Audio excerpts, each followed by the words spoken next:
할렐루야. 하나님이 여러분과 늘 함께 하심을 늘 느끼는 그런 삶을 사시기를 축복합니다. 그리고 또 하나님이 지키심을, 그렇죠? 한 주 동안도 건강하게 보내다가 또 이렇게 예배 드린다는 것이 얼마나 감사한지 늘 감사하는 그런 은혜가 있길 바랍니다. 오늘 예배가 나를 위한 예배가 아니라 하나님께 올려드리는, 하나님의 영광이 되는 그런 예배가 될 수 있기를 주님의 이름으로 축원을 드립니다. 미국의 LA에 그 한길교회라고 그 노진준 목사님이 계신데요. 이분은 그 어릴 때에 소아마비를 심하게 알아가지고 다리를 심하게 절어요. 보통 사람보다 더 심하게 절어요. 그래가지고 그것이 늘 이제 핸디캡이 된 거예요. 그래가지고 어릴 때부터 이분이 마음속으로 나는 강해야 돼, 이런 마음으로 치열한 삶을 산 거예요. 소아마비를 알아가지고 그냥 그 다리를 심하게 절다 보니까 그냥 뭐 공부면 공부, 운동이면 운동, 음악이면 음악, 다른 사람에게 인정을 받고자 하는 욕구, 어떤 강박관념에 사로잡혀가지고 그렇게 인생을 사는 거예요. 그러니까 여러분, 그 삶이 얼마나 피곤하고 힘들겠어요. 저에게도 강박관념이 있어요. 목회자에게도. 이 교회가 좀 부흥이 돼야 되는데 또 여러분들에게도 다 강박관념이 나름대로 있지 않습니까? 사업을 하는 분들은 이 사업이 좀 잘 돼야 될 텐데, 또 건강이 또 어려움이 있는 분들은 내가 좀 몸이 안 아프면 좋겠는데, 이런 강박관념, 그러면 삶이 피곤하고 힘들 수밖에 없는 거예요. 여러분, 이분이 목사가 되겠다고 하면서 하나님께 기도하면 하나님께서 치유해 주시겠지, 그런 믿음이 있었는데, 그럼에도 불구하고 하나님께 기도하는데도 그 저는 다리가 치유가 되지 않는 거예요. 그래서 청소년기에는요 얼마나 하나님에 대한 분노와 원망으로 살았는지 몰라요. 그래 여러분, 삶이 행복할 수 있겠습니까? 여러분, 강박관념에 살면 행복할 수가 없는 거예요. 그런데 하나님께서 어느 날 성령을 통해서 이 목사님에게 음성을 들려주신 거예요. 어떤 음성을 들려주셨냐? 나는 너를 강하게 해주지 않겠다. 이 확실한 음성. 나는 너를 강하게 해주지 않겠다. 그러나 나는 너의 강함이 되어주겠다. 할렐루야. 그 말씀을 성령을 통해서 듣는 순간 이 목사님이 눈물을 펑펑 쏟았다는 거예요. 눈물이 막 나오더라는 거예요. 나는 너를 강하게 해주지 않겠다. 그러나 나는 너의 강함이 되어줄 거다. 그때부터 이분이 스스로 강해지려고 하는 강박관념에서 노인받았다는 거예요. 사랑하는 성도 여러분, 우리 스스로는 강해질 수 없어요. 우리 스스로 강해지는 것이 아니라 우리 예수를 믿는, 하나님을 믿는 우리는 하나님이 우리의 강함이 되어 주어야 되는 것입니다. 아멘. 하나님께서 여러분들의 강함이 되어 주시고, 또 여러분들의 자녀들의 강함이 되어 주시고, 또 이 교회의 강함이 되어 주시기를 주님의 이름으로 축원을 드립니다. 이게 믿음이에요. 이게 믿음. 여러분, 오늘 본문 말씀 보세요. 오늘 본문 말씀, 그런 맥락에서 참 중요한 말씀인데, 자, 출애굽기 17장 말씀은요, 그 르비딤이라는 똑같은 장소에서 두 가지의 큰 사건이 일어나는 것을 보여주면서 우리에게 영적으로 너무나 중요한 깨달음을 주는 그런 말씀이에요.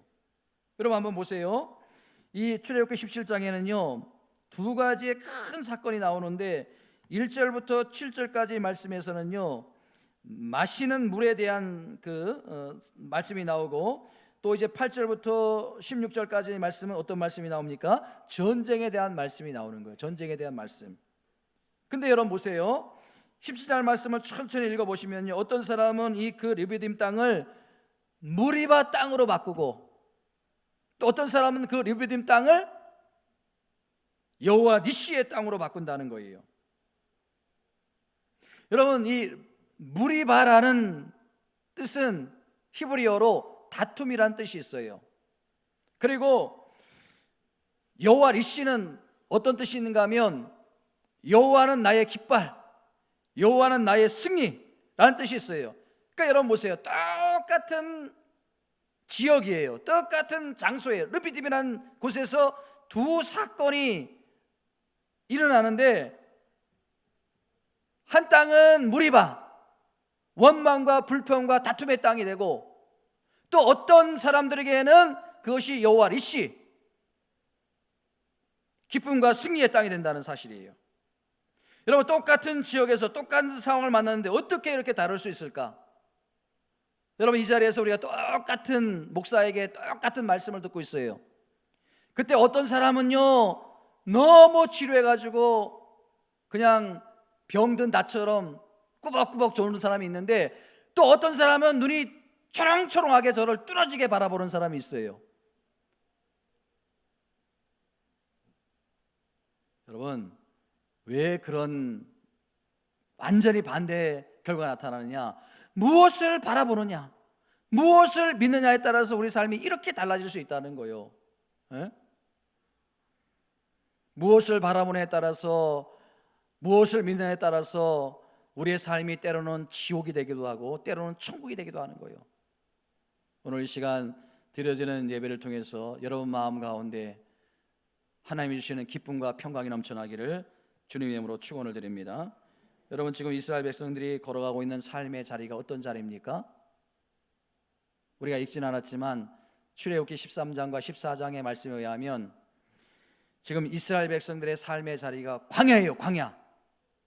광야가 어떤 곳인지 알고 있지 않습니까? 광야는 물 한 모금도 마실 수 없는 곳이에요. 생명이 자랄 수 없는 것, 풀 한 포기도 자랄 수 없는, 마실 물도 없고 먹을 양식도 없는, 생명이 살 수 없는 곳이 바로 이 광야예요. 광야. 여러분, 우리가 인생을 살다 보면 때로는 이것도 필요하고 저것도 필요하고 얼마나 필요한 게 많아요.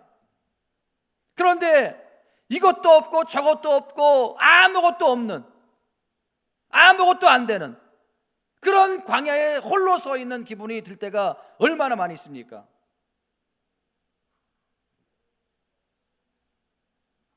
여러분, 지금 이스라엘 백성들이 서 있는 자리는 광야의 자리예요. 원망과 불평이 터져 나올 수 없는 그런 자리에 이스라엘 백성들이 지금 서 있다는 거예요. 그런데 이런 말씀을 주시면서 오늘 출애굽기 17장 1절 말씀 보세요.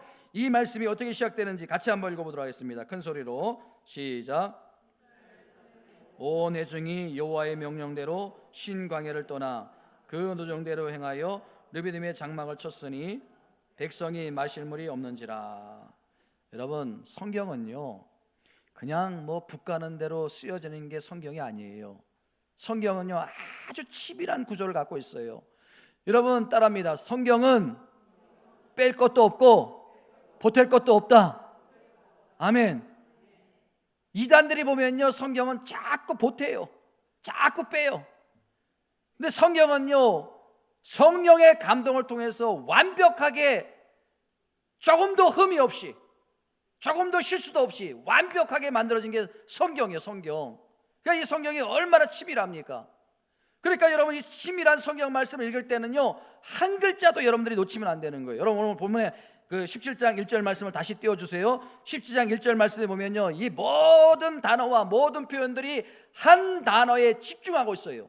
그 단어가 뭘까요? 회중이란, 회중. 히브리어는 칼, 헬라어로는 에클레시아.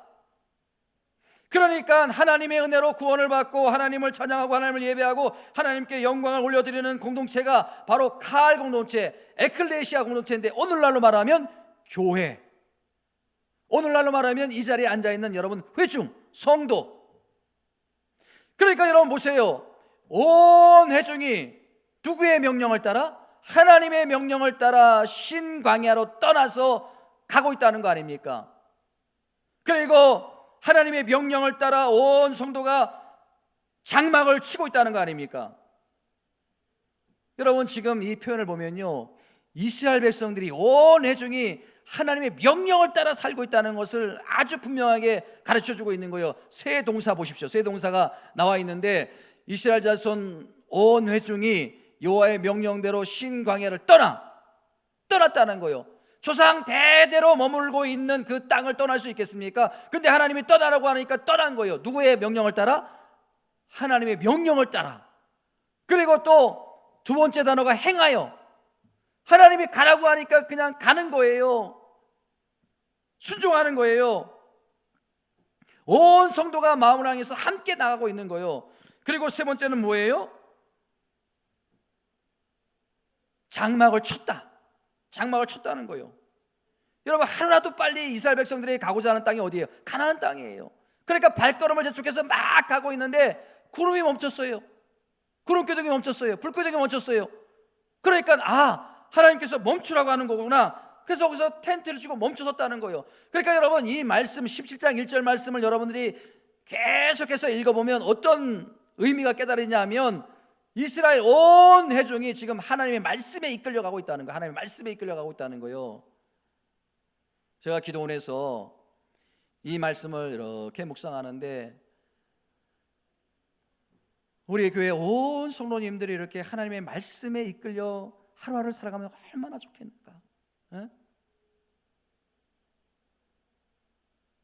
여러분, 짧게는 며칠, 길게는 6개월, 아니 더 길게는 1년 동안 하나님이 여기서 장막을 치고 기다리라면 기다리는 거예요.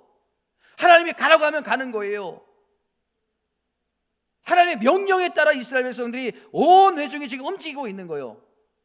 그러면 하나님께서 이스라엘 백성들을 지켜주는 거 아닙니까? 이스라엘 백성들을 보호해 주는 거 아닙니까? 지금 여러분, 온 회중이, 온 이스라엘 백성들이 하나님 말씀에 이끌려 지금 하루하루 살아가고 있는 거예요. 바라기는 여러분 모두가 하나님 말씀에 이끌려서 하루하루 살아갈 수 있기를 주님의 이름으로 축복드립니다. 하나님이 떠나게 하시면 떠나고, 하나님이 가라고 하면 가고, 하나님이 멈추라고 하면 멈추고, 하나님이 장막을 치라고 하면 치고, 이런 삶을 살아갈 때 하나님의 역사가 일어나는 줄 믿으시기 바랍니다. 이런 삶을 살아갈 때 하나님께서 축복해 주시는 그런 인생이 될 줄 믿습니다. 여러분, 문제가 생겼어요. 그런데 그들의 삶에 그렇게 하나님의 명령을 따라 살아가고 있는데 지금 어떤 문제가 첫 번째 일어났습니까? 먹을 물이 없는 거예요. 에? 가장 중요한 물이 떨어지는 사건이 지금 17장에 일어나고 있어요. 그리고 두 번째는 뭐예요? 전쟁에 일어나는 일이 일어나고 있는 거예요. 여러분, 우리가요 신앙생활 열심히 하려고 마음을 다잡고 그렇게 노력을 해도요, 때로는 사업이 안 풀릴 때도 있고요, 또 때로는 승진해야 될 때 승진이 안 될 때도 있고요, 또 때로는 가정이 너무 어려워질 때도 있고요. 그렇다면 여러분, 그 상황이 어떤 상황입니까? 원망과 불평의 상황이 아닙니까? 근데 여러분, 우리가 그때마다 꼭 기억해야 될 게 한 가지가 있어요. 그게 뭐냐면요, 불평의 자리에 나가고 싶고 원망의 자리에 나가고 싶고, 그리고 이스라엘 백성들이 그 어려움의 자리에서 다시 한번 가슴 깊이 고백하면서 새겨야 될 말씀이 뭐냐? 여러분, 우리가 하나님 명령대로 따라 살아도 어려움이 와요. 사업이 힘들 수 있고요, 건강에 어려움이 올 수도 있고요. 그럴 때 우리가 마음에 고백하면서 나가야 될 그 고백이 뭐냐는 거예요. 따라합니다. 나는 하나님이 택한 거룩한 백성이다.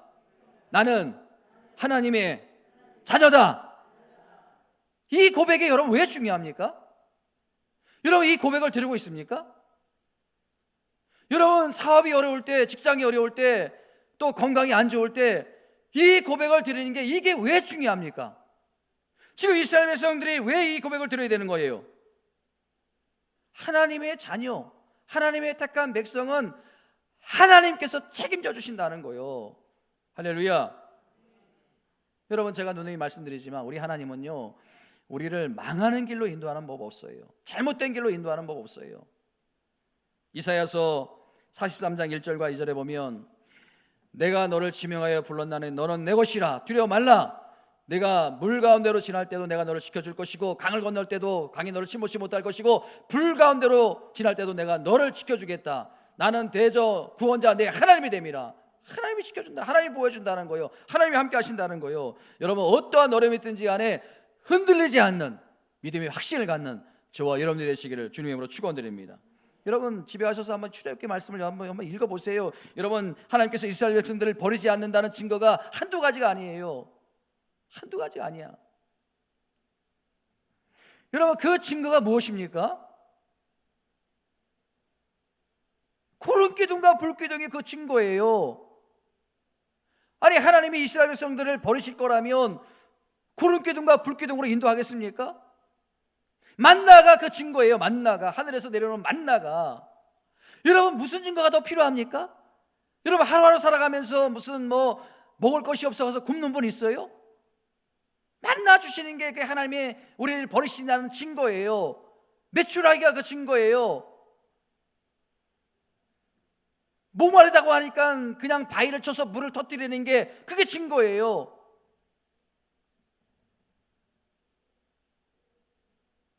여러분, 이스라엘 백성들이 광야에서 굶어 죽은 사람 있습니까? 없습니까? 한 명도 없어요. 광야에는 생명이 자라지도 않아요. 광야에는 먹을 것도 없어요. 마실 물도 없어요. 그런데 그 200만 명, 300만 명이 되는 이스라엘 백성들이 광야길을 가면서 굶어 죽은 사람이 단 한 명도 없어. 그게 증거예요. 또 질병에 걸린 사람도 단 한 명이 없어요. 여러분, 전 세계를 한번 돌아다녀 보세요. 대한민국만큼 병원이 많은 데가 없어요. 약국 찾아볼 수가 없어요. 약국 한번 찾으려면 힘들어요. 병원도 찾으려면 힘들어요. 우리나라만큼 약국과 병원이 많은 곳도 없어요. 그런데 우리나라만큼 또 병든 사람이 많이 있는 곳도 또 없어요. 얼마나 많은 질병을 갖고 삽니까?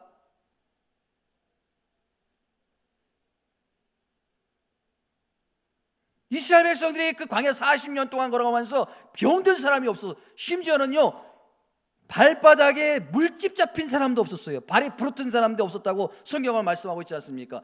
여러분, 이보다 더 확실한 증거가 어디 있겠습니까?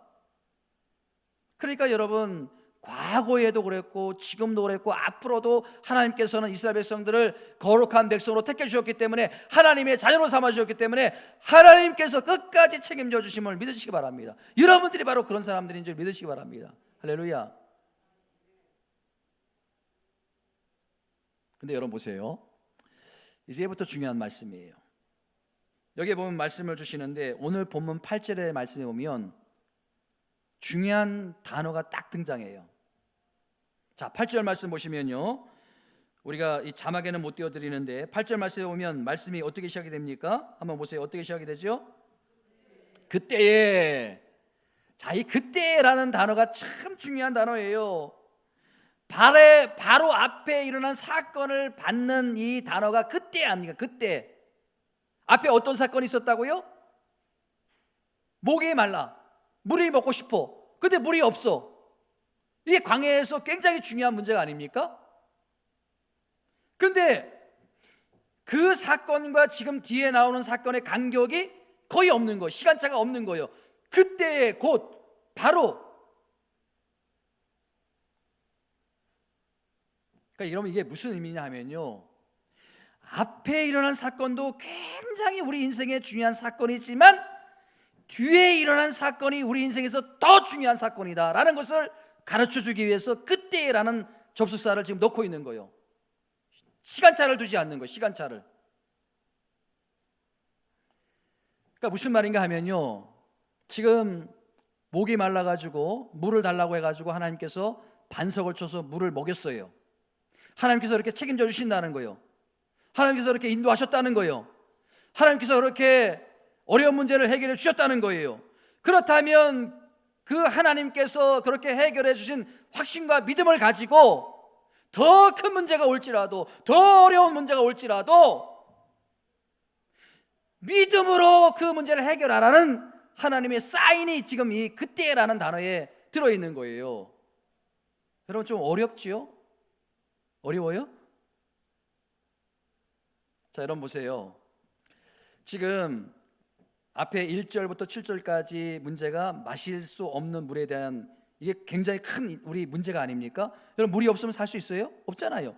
그러나 여러분, 더 큰 문제는 뭐냐면요, 광야에서 전쟁을 하는 거예요. 전쟁, 싸우는 거예요. 싸우는 거. 예? 이게 더 큰 문제가 아닙니까, 여러분? 아직도 뭐 잘 모르겠다는 표정들을 짓고 있는데 제가 그 단답형으로 물을게요, 여러분. 자, 마실 물이 없는 게 더 큰 문제입니까? 아니면 그 광야에서 남하고 싸우는 게 더 힘든 겁니까? 어느 게 더 힘든 거예요? 아유, 그래도 이게 참. 자, 그럼 1번, 2번. 자, 1번이 더 힘들어요? 2번이 더 힘들어요? 2번이 더 힘들어요, 여러분. 아니, 그냥 물이 없으면 가만히 있으면 돼요. 근데 목이 마른 상태에서 지금 막 싸워야 되는 거예요. 막 그냥 그 광야에서 사막에서 막 싸워야 되는 거예요. 그것도 전쟁이에요, 전쟁. 이거는요, 여러분. 근데 여러분 보세요.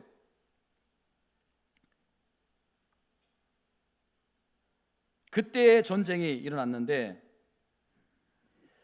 오늘 하나님께서 우리에게 주시고자 하는 교훈은 뭐냐 하면요,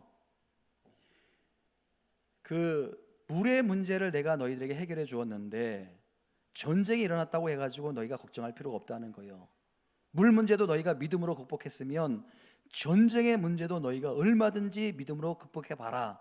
이 의미가 지금 이 17장에 들어있는 거예요. 여러분, 제가 구체적으로 한번 설명을 드릴게요. 자, 그때 전쟁이 일어났습니다. 이 전쟁이 일어났는데 그 싸움의 대상이 누군지 한번 생각해 보세요. 싸움의 대상이 누구예요? 아멜렉 족속이에요. 이 아멜렉 족속은요, 광야에서 전쟁을 하기 위해서 태어난 족속이에요. 그러니까 오늘날로 말하면 특수부대 출신들, 게릴라전에 능한 사람들이에요.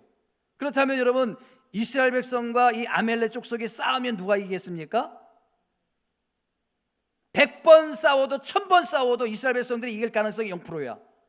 아멜렉 족속이 이길 가능성이 100%예요.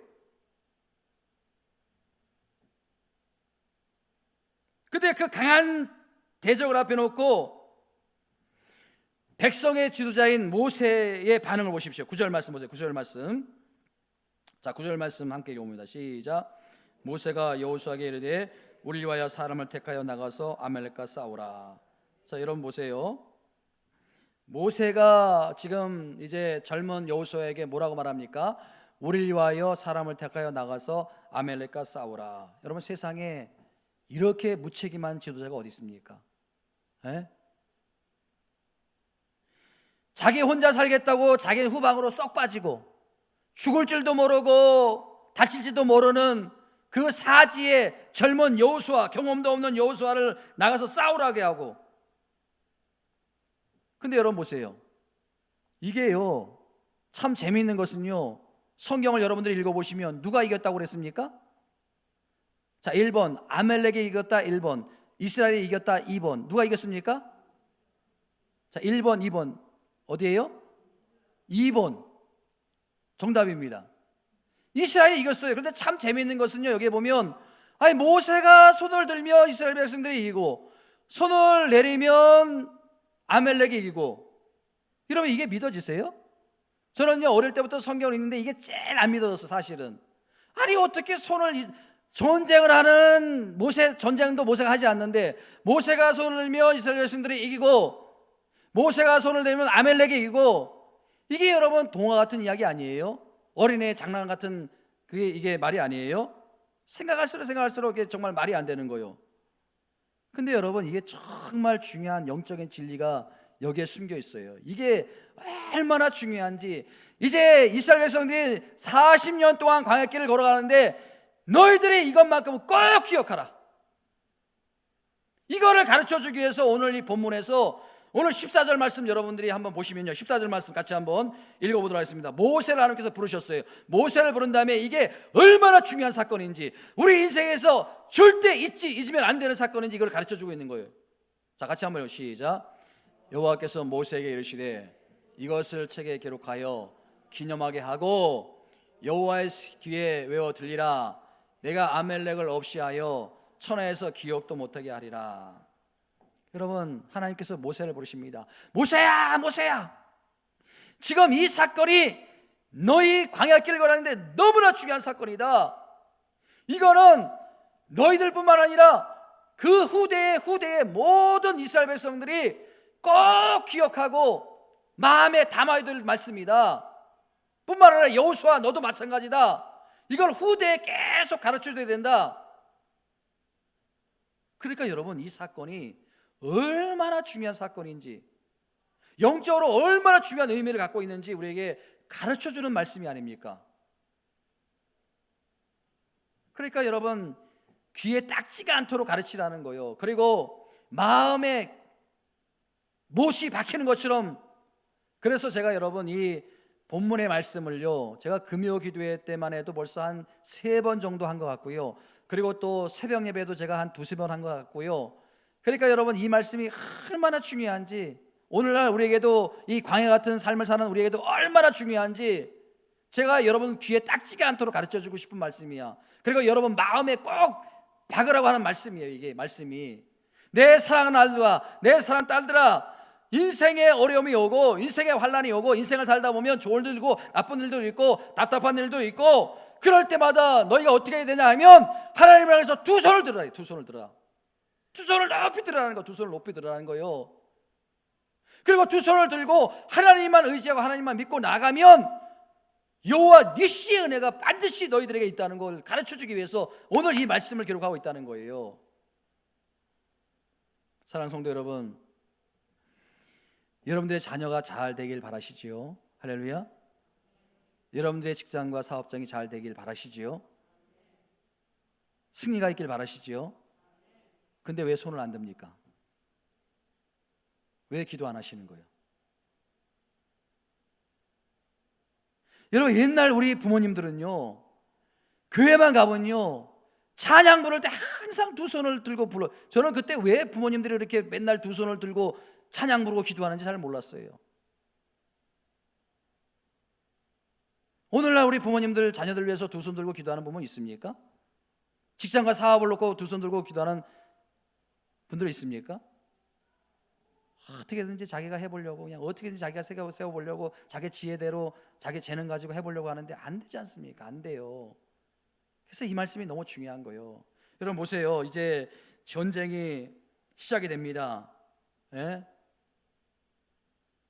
각 지파별로 하달이 됩니다.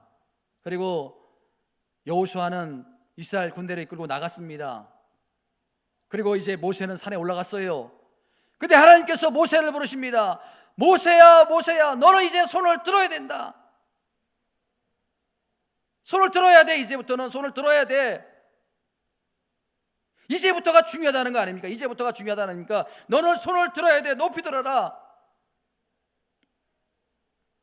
여러분 보세요, 사실은요 이 전쟁에서 손을 들면 됩니까? 안 됩니까? 손을 들면 안 돼요. 왜?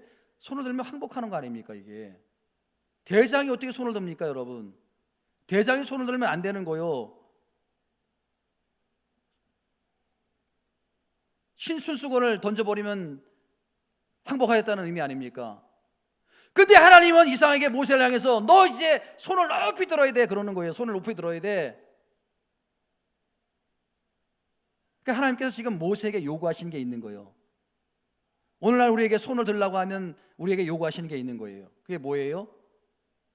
여호수아, 모세야, 네가 이스라엘 백성들의 대장이지? 이제 너는 대장이 아니야. 내가 대장이야. 네가 이스라엘 군대의 사령관이 아니야. 내가 사령관이야. 내가 이제 네 인생의 주인이야. 내가 이스라엘 백성들의 주인이야. 다시 한번 그것을 네가 두 손을 높이 들고 고백하라는 거예요. 고백하라는 거예요. 여러분, 손을 번쩍 들고 모세가 고백해야 될 게 뭐라고요? 하나님, 내가 내 인생의 주인이 아니고 하나님이 주인입니다. 내 사업장에 내가 주인이고 하나님이 주인입니다. 내 가정에 내가 주인이 아니고 하나님이 주인입니다. 내 자녀들 내가 주인이 아니고 하나님이 주인입니다. 저 나가서 싸우는 이스라엘 백성들의 주인이 이스라엘 백성들이 아니고 하나님이 주인입니다. 하나님이 주인입니다.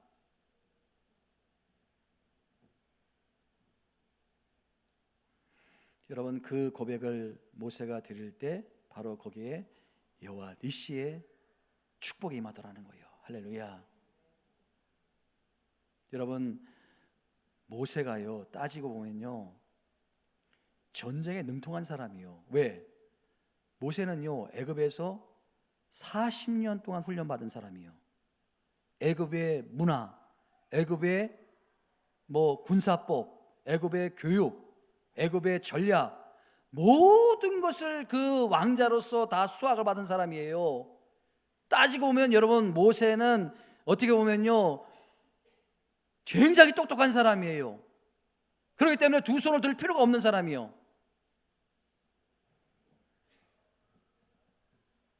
근데 하나님께서는 모세를 향해서 네가 이제부터는 두 손을 높이 들어라. 모세가 그렇게 손을 높이 들고 기도할 때 바로 여호와 니시의 은혜가 그 자리에 임하더라는 거예요. 할렐루야. 사랑하는 성도 여러분, 여러분의 남은 인생 어떻게 사시겠습니까? 삶이 점점 어려워지고 있습니다. 그리고 우리의 건강도 점점 안 좋아지고 있습니다. 이럴 때일수록 이제는 우리가 두 손을 높이 들어야 됩니다. 두 손을 높이 들고 기도해야 되는 거예요. 하나님이 대장이십니다. 하나님이 내 인생의 주인이십니다. 여러분들이 각자의 삶의 처소에서, 직장에서 두 손을 높이 들 때 하나님께서 여호와 니시의 축복을 주실 줄 믿습니다. 여러분의 자녀들에게도 그러한 축복을 주실 줄 믿습니다. 제가요, 이 말씀을 묵상하고 연구하면서 한 가지 해결되지 않는 난제가 있었어요. 많은 책을 뒤져보고 묵상을 많이 해도 도무지 많은 시간을 붙들고 이 말씀을 붙들고 기도하는데도 해결되지 않는 게 있었어요. 여러분, 그 경영이 없는 젊은 지도자 전쟁터에 내보냈는데 그 젊은 지도자가 실수를 하면 나라가 망하는 거 아닙니까? 나라가 없어지는 거 아닙니까? 교회가 무너지고 가정도 무너지고 직장도 무너지고, 이런 정말 중요한 시점에 그 중요한 일을 젊고 또 경험도 없는 여호수아에게 맡겨놓고 후방에서 지도자는 손을 높이 들고 무엇을 했을까? 기도를 했다고 한다면 무슨 기도를 했고, 찬양을 했다고 하면 무슨 찬양을 했을까? 이게 궁금한 거예요. 네? 그래서 제가 기도원에 가서 본문의 말씀을 묵상하면서 하나님, 참 우리 교회도 여러 가지 많은 답답한 일이 있는데, 많은 어려운 일이 있는데 하나님 참 답답합니다. 그러면서 이 모세가 드렸던 기도 하나님 저도 드리고 싶어요. 모세가 드렸던 찬양 하나님 저도 드리고 싶어요. 어떤 모세가 찬양을 드렸고 어떤 기도를 드렸습니까? 참 한 주 내내 답답한 시간을 보내다가 이제 제가 라디오를 통해서 어떤 교수님의 간증을 들으면서 하나님께서 주신 답을 찾게 되었어요.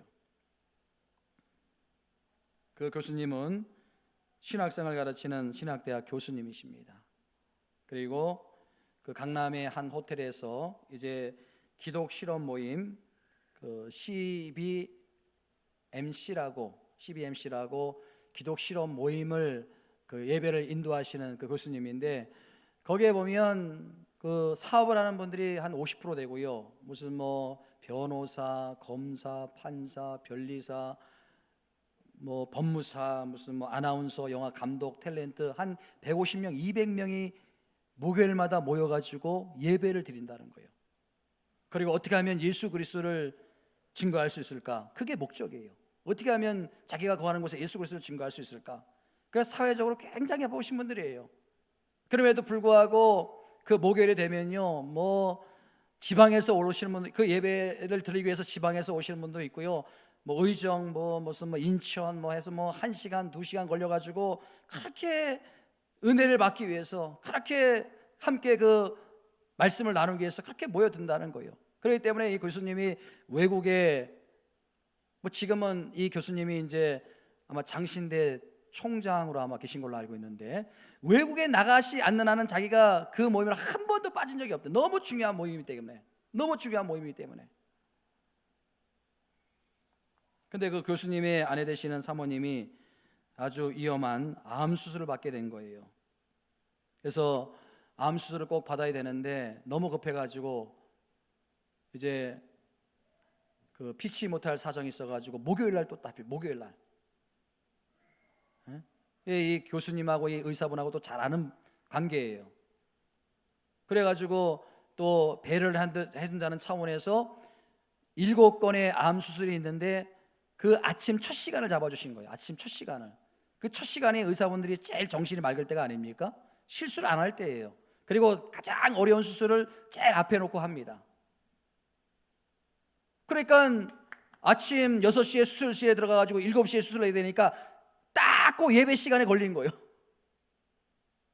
그러니까 이 교수님이 난감한 거예요 이제. 그래가지고 뭐 갑자기 이렇게 스케줄 잡으니까 누구에게 부탁을 할 수도 없고 이제 그 큰 고민거리를 가지고 기도를 하기 시작한 거예요. 하나님 어떻게 해야 됩니까? 하나님의 말씀을 전해야 되는 목사로의 사명감도 있고요. 또 암이라는 그런 말을 듣고 밤잠을 못 이루고 수술을 앞두고 있는 그 수술실에 들어가는 그 아내를 지켜야 되는 남편으로서의 사명감도 있고, 그래서 기도하는데 하나님께서 지혜를 주신 거예요. 어떤 지혜를 주셨냐면, 내가 가지 않아도, 내가 그 기독 실험 모임에 가지 않아도 거기에는 쟁쟁한 장로님들이 있고 그 장로님들이 간증을 하고 그리고 말씀을 나누면 내가 말씀 전하는 것보다 더 은혜로운 시간을 낼 수 있다. 말씀은 다음 주에도 또 전할 수 있지만 수술은 다음에 또 하지 못하는 거 아닙니까? 그렇게 기도하는데 하나님께서 지혜를 주시더라는 거예요. 아내 혼자 둘수 내가 혼자 수술실에 들어가 보낼 수 없다. 그런 지혜를 주신 거예요. 그래가지고 단단히 마음에 결심하고 이제 아내에 가가지고 이야기를 했어요. 내가 기독 실험 모임에 가지 않고 당신 곁에 있겠다. 그러면 아내가 너무 좋아할 줄 알았는데 갑자기 정색을 하면서 막 화를 내더라는 거예요. 어? 어떻게 목사라는 사람이 지 마누라 병들었다고 그 중요한 모임을, 그 중요한 예배를 빼고 1시간, 2시간 달려온 사람들에게 은혜를 줘야 되는데 당신이 목사인데 그렇게 하면 되느냐고 막 그렇게 하더라고요. 그래 이 교수님이 여보 나도 깊이 생각해서 결정한 거야. 나도 기도해 보았더니 이번 한 번만 양보해. 그렇게 가야 된다 안 된다 그렇게 옥신각신하다가 결국은 그 교수님이 아내의 한마디에 손을 들었다고 합니다. 그 아내분께서 어떻게 말한가 하면, 여보 당신이 여기 있어봤자 아무 소용이 없어. 당신이 째기를 해 깨매기를 해. 당신이 뭐 수술할 수 있어. 당신은 기도해야 되는데 거기 가서 기도하나 여기서 기도하나 똑같은 거야. 가. 할 말이 없더라는 거예요. 그래서 하나님께서 기뻐하시면 수술이 잘 될 테니까 당신 걱정하지 말고 가서 말씀 은혜롭게 이렇게 잘 전하라고. 섭섭하지만은 아내 말이 옳다고 생각을 해가지고 그렇게 결심하기로 하고 수술날 당일날 이제 한 5시 반쯤 가가지고 그 수술 6시에 들어가니까 기도를 해주고, 이제 병원하고 그 호텔하고 거리가 멀지 않아서 병원에다 주차를 해놓고 그 호텔로 이제 새벽에 걸어가는 거예요. 새벽에 걸어가는데 발걸음이 그렇게 무겁더라는 거예요. 그렇게 기도하고 아내의 말을 듣고도 기독 실험 모임에 예배를 인도하러 가는데 하나님께서 기뻐하시는 일을 하러 가는데 발걸음이 그렇게 무겁더라는 거예요. 혹시 내가 평생 후회할 짓을 하는 것은 아닌가? 혹시 아내가 저렇게 수술실에 들어갔다가 영영 눈을 뜨지 못하는 것은 아닌가? 별의별 생각이 다 들어. 그러니까 막 별의별 생각이 다 드니까 막 뒤에서 어떤 사람이 옷을 잡고 막 잡아 당기는 것 같더라는 거예요. 가지 말라고. 다시 병원으로 가라고. 나중에 그 아내분의 말을 들어보니까 그 교수님, 그 목사님이 병실에서 손을 잡고 기도해주고 문을 닫고 나가는데 그때부터 이 아내분에게도 막 무서움이 밀려오더라는 거, 막 두려움이 밀려오더라는 거예요. 여러분 이게 인간이에요, 인간. 인간이 아무리 담대해도 아무리 믿음이 좋아도 아무리 훌륭한 사람이라도 이게 수술을 앞에 두고, 암이란 수술을 앞에 두고는 이렇게 두려움과 공포와 무서움이 밀려올 수밖에 없는 거예요. 내가 저 신발을 다시 신을 수 있을까? 그 초등학교 어린 아이 학교 들어가는 것을 내가 다시 볼 수 있을까? 그 애들이 중학교 들어가는 것을 내가 볼 수 있을까? 별의별 생각이 다 들어요. 그렇게 별의별 생각이 다 드는데 막 또 그 간호사분이 들어오더니 남편을 막 찾더라는 거예요. 남편 어디 갔냐고. 지금 수술실에 들어가야 되는데 보호자가 있어야 된다는 거예요. 자기가 병원에 15년 동안 근무했지만 보호자 없이 수술실에 들어가는 사람은 처음이라고. 빨리 남편 핸드폰 번호 달라고 자기가 전화해서 빨리 오라가 하겠다고. 그거 어떻게 합니까 여러분? 자기가 보내버렸는데, 자기가 가라고 그랬는데 번호 줄 수도 없고. 그러면서 이 아내분이 속으로 뭐라고 고백했는가 하면, 보이는 남편은 이 병실에 없지만, 수술실 밖에는 없지만 하나님이 내 보호자십니다. 하나님이 나를 책임져 주십니다.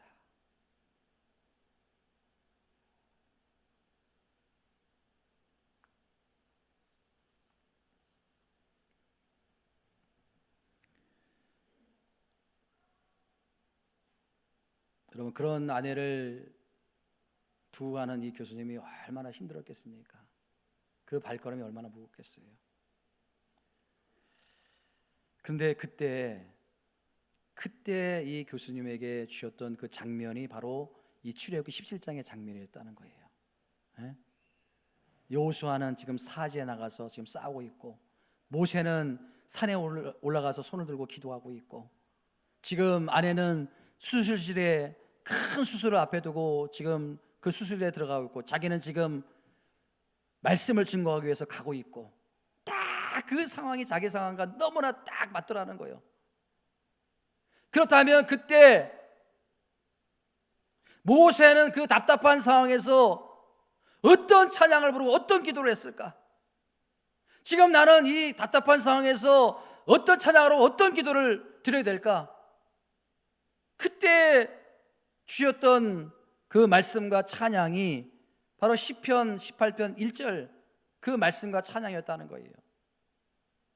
여러분 다 아시잖아요. 우리가 자주 불렀던 찬양 아닙니까? 시편 18편 1절 찬양, 어떤 찬양? 어떤 말씀이에요? 여기 있잖아요. 나의 힘이 되신 여호와여, 내가 주님을 사랑합니다. 주는 나의 반석이시요 나의요. 이 노래를 부르는데 막 제가 듣는데 막 우시더라고요. 여기서도 막 눈물이 철철, 눈물이 막 흘러내리더라는 거예요. 예? 그렇게 막 눈물을 흘리고 하는데 그 새벽에 미친 듯이 막 두 손을 흘리면서 막 찬양을 부르면서 그 예배 자리로 갔다는 거예요. 말씀이 얼마나 은혜겠습니까? 말씀을 잘 마치고 병원에 와서 이제 아내가 10시간 동안 수술하는데 그 10시간 내내 불렀던 찬양이 바로 이 찬양이라는 거예요. 나의 힘이 되신 여호와야, 내가 주님을 사랑합니다. 주님은 나의 반석이십니다. 주님은 나의 능력이십니다. 주님이 대장이십니다. 주님이 주님이십니다. 그렇게 하나님께서 정말 수술을 잘 해결해 주셨다는 거예요. 그때 이 교수님에게 성령께서 들려주셨던 그 음성이 뭐냐? 그래! 내가 그 고백을 듣고 싶었노라. 제가 기도원에서 답답해서 막 기도하는데 이 라디오에서 들었던 그때 사건이 자꾸 기억나면서 하나님께서 나에게도 듣고 싶은, 그래 김 목사, 내가 너에게 듣고 싶은 고백도 바로 이 고백이다. 나의 힘이 되신 여호와야, 내가 주님을 사랑합니다. 그 어떤 것보다 주님을 사랑합니다. 주님이 이 교회의 주인이시고, 주님이 내 인생의 주인이시고, 주님이 내 자녀들에게 주인이시고, 주님이 내 가정의 주인이십니다. 주님이 바로 이 고백을 듣고 싶었던 거예요. 오늘날 저와 여러분들에게 듣고 싶은 고백도 바로 이 고백인 줄 믿으시기 바랍니다. 따라합니다. 하나님이 내 인생의 주인이십니다. 하나님이 내 직장과 사업장의 주인이십니다. 하나님이 내 가정의 주인이십니다. 하나님이 내 자녀들의 주인이십니다. 하나님이 이 고백을 듣고 싶으신 거예요. 이 고백을 듣으시고 하나님께서 어떤 은혜 주셨다고요? 여호와 이시 은혜 주신 거예요. 승리를 주신 거예요. 도저히 싸울 수 없는, 도저히 이길 수 없는 그 싸움에서 하나님께서 승리를 주신 거예요. 승리를 주신 거예요. 사랑하는 성도 여러분, 정말 뜨겁게 여러분들이 이 고백과 뜨겁게 이 찬양을 드린 적이 언제입니까 도대체? 언제예요?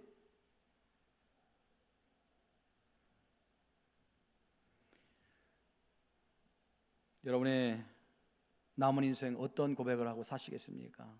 어떤 고백을 하나님께서 기뻐하시겠습니까? 건강? 여러분들이 자녀 잘 되는 거? 여러분들이 넓은 집에 사는 거? 죽음 앞에 서면요, 그 아무 의미가 없어요. 죽음 앞에 서면 아무 의미가 없어요, 여러분.